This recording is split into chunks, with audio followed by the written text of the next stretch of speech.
Several law enforcement agencies remain debating, at times confused and seemingly uncertain about what to do.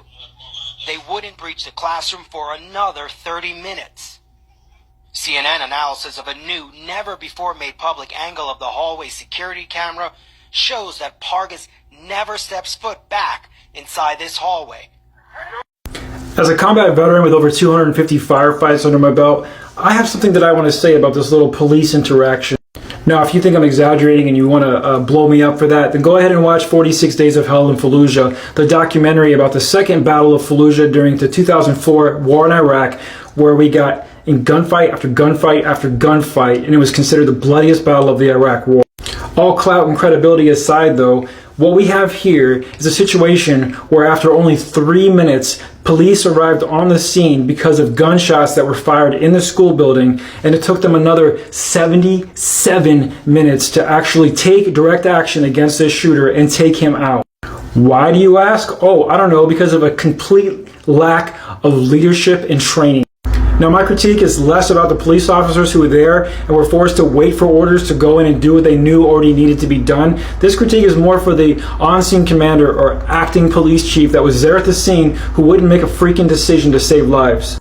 This is why at the infantry officers course in the Marine Corps, our lieutenants are put through combat scenario after scenario of high stress with all kinds of noise and flashbangs going off, and they're told over and over by their commanders to make a decision, make a decision, make a decision, because every second that you waste, lives could be lost during a conflict like this one.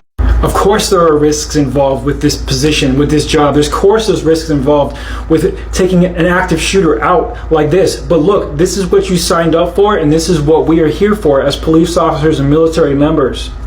One of the police officers on the scene's own wife was one of the teachers in the room who was bleeding out during this altercation, and she made a phone call. Additionally, a 12-year-old girl had the balls to make a phone call to the cops and let them know that 8 or 9 kids were still alive in the room, but that there were a bunch of other kids who were not alive. She had more bravery than the on-scene commander did in this situation. I know there are risks. There are always risks associated with situations like this, especially in urban combat. But listen, you gotta line up a freaking stack of dudes in the wall, blow the door off its hinges, get some tear gas or OC gas in that room, and I guarantee you, anyone breathing that stuff in won't be shooting anybody. They'll be coughing up their lungs on the ground. Get a whole team or a whole squad of cops in there with guns ablazing and take out anybody with a gun. It's that simple. I know that people might get hurt in the process, but look, this is what we do. The police themselves, and especially the on-scene commanders, need remedial training for active shooter scenarios right now. Grow some balls.